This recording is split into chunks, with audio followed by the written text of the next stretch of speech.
RRB எக்ஸாம்ல இந்த question ப்ரீவியஸா கேட்டிருக்காங்க. ஆர்ஆர்பி மட்டும் இல்ல, டிஎன்பிசி, எஸ்எஸ்சி, பேங்கிங் இந்த மாதிரி எக்ஸாம்ஸ்லயும் சிம்பிளிபிகேஷன்ல அடிக்கடி இந்த மாடல் சம் கேட்கறாங்க.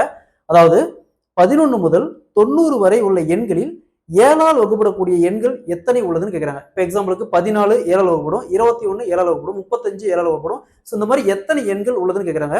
ஸோ இந்த மாதிரி சம் எப்படி குயிக்கா சால்வ் பண்ணுறது பார்க்கலாம். அதற்கு முன்னாடி நம்முடைய அகாடமியில 2026 வரக்கூடிய டிஎன்பிஎஸ்சி மற்றும் போலீஸ் எக்ஸாமுக்கான எஸ்பெஷலி மேக்ஸ் அண்ட் ரீசனிங்னு தனியா online live classes and test based இருக்கு.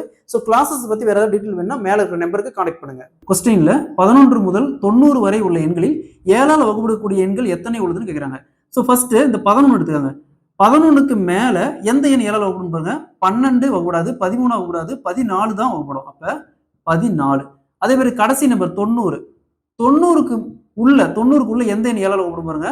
89, 87, 88, 85, 84 மட்டும் தான் 7ஆல் வகுப்படும். மீதி எந்த எண்ணும் வகுப்படாது. அதுக்கு மேல போச்சுன்னா 91க்கு மேல போயிடும். நெக்ஸ்ட் இந்த last number 84 minus first number 14 வகுத்தல் எந்த நாள் வகுப்படும் 7ஆல். So 7 plus 1. அதாவது last number minus first number வகுத்தல் எந்த நாள் வகுப்படும் 7ஆல். அப்ப அந்த டிஃபரன்ஸ் 7 பிளஸ் 1. நெக்ஸ்ட் 84ல 14 போச்சுன்னா மீதி என்ன வரும்? 70 வகுத்தல் 7 பிளஸ் 1. 70 7ஆல் கேன்சல் பண்ணா 10 வரும்.